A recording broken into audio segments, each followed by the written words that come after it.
Hello all, welcome to Mahi's maths academy. வாங்க இன்னைக்கு வீடியோக்குள்ள போலாம். இன்னைக்கு நாம டிஎன்பிஎஸ்சி எக்ஸாம்ல ரிப்பீட்டடா கேட்ட அந்த ஒரு 3 ப்ராப்ளம் தான் சால்வ் பண்ண போறோம். ராம் மற்றும் பீம் இருவரின் சம்பளம் 2:3 என்ற விகிதத்தில் உள்ளது. இவர்களின் சம்பளங்களிலிருந்து 4000 அதிகரிக்கப்பட்டால் புதிய சம்பள விகிதம் 50:67 எனில் பீமின் புதிய சம்பளம் எவ்வளவு? இதான் கொஸ்டின்ல சொல்லியிருக்காங்க. அவங்களுடைய சேலரி ரேஷியோ என்னன்னு பாத்தீங்கன்னா 2:3. இதை நம்ம என்ன எழுதலாம்னு பாத்தீங்கன்னா 2x 3x எழுதலாம். இத வந்து ரேஷியோல இருக்கு. இத வந்து டிவைடர்ல எழுதணும் அப்படின்னா என்னன்னு வரும்னு பாத்தீங்கன்னா 2x டிவைடட் பை 3x வரும். இப்ப இதுல இருந்து என்ன பண்றாங்கன்னு பாத்தீங்கன்னா 4000 ஆட் பண்றாங்க. அப்ப 2 பேருக்கு 4000 ஆட் ஆகும். சோ மேலையும் 4000 கீழையும் 4000 இப்படி ஆட் ஆகும்போது அந்த ரேஷியோ என்ன சேஞ்ச் ஆகுது? 50:67 சேஞ்ச் ஆகுது. சோ கொஸ்டின்ல கொடுத்துக்கிறது வந்து நம்ம இந்த மாதிரி எழுதியிருக்கோம். இதுக்கப்புறம் இதை என்ன பண்ண போறோம்னா கிராஸ் மல்டிப்ளை பண்ண போறோம். கிராஸ் மல்டிப்ளை பண்ணோம்னா எக்ஸ் வேல்யூ தெரிஞ்சிடும், அதாவது அவங்களுடைய சேலரி எவ்வளவுன்னு தெரிஞ்சிடும். சோ இப்ப என்ன பண்ண போறோம்னு பாத்தீங்கன்னா 67 into 2x plus 4000 equal to 50 into 3x plus 4000.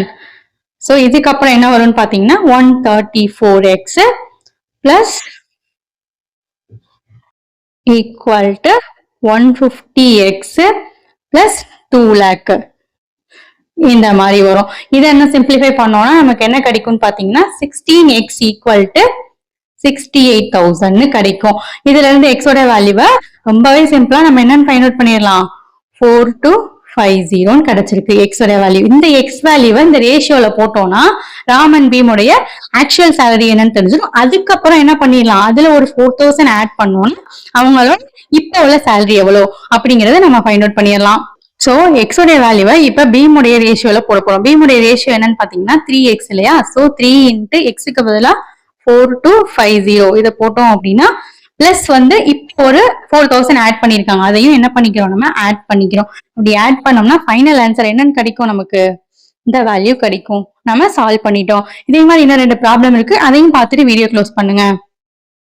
இப்போ செகண்ட் ப்ராப்ளம், இதுவும் டிஎன்பிஎஸ்சி எக்ஸாம் ரிப்பீட்டடா கேட்டதுதான். நம்ம போன ப்ராப்ளம் பார்த்தோம் போய் அதே மாதிரிதான் இதுவும் இருக்கும். இப்ப பாத்தீங்கன்னா தந்தை மற்றும் மகனின் வயது விகிதம் சொல்லியிருக்காங்க, அதாவது 3:1 சொல்லியிருக்காங்க. இதை நம்ம என்ன எடுத்துக்குவோம், 3x and x எடுத்துக்குவோம். இப்ப என்ன ஆகுதுன்னு பாத்தீங்கன்னா 20 years கழிச்சு அப்படிங்கிறப்ப சோ நம்ம போன சம்ல போட்ட மாதிரியே 3x plus 20 divided by x plus 20 நமக்கு கிடைக்கும். இதோட ரேஷியோ என்னன்னு மாறுது, 2:1 மாறுது. சோ 2/1 எழுதுவோம். இங்கே அதே மாதிரி கிராஸ் மல்டிப்ளை தான் பண்ண போறோம். கிராஸ் மல்டிப்ளை பண்ணோம்னா என்ன கிடைக்கும்னு பாத்தீங்கன்னா 3x plus 20 equal to 2 into x plus 20 வரும்.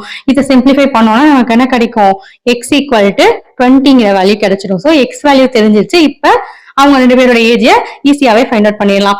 தந்தைக்கு என்னன்னு வரும், 3 into 20 equal to 16 கிடைக்கும். அதே மாதிரி மகனுக்கு 20.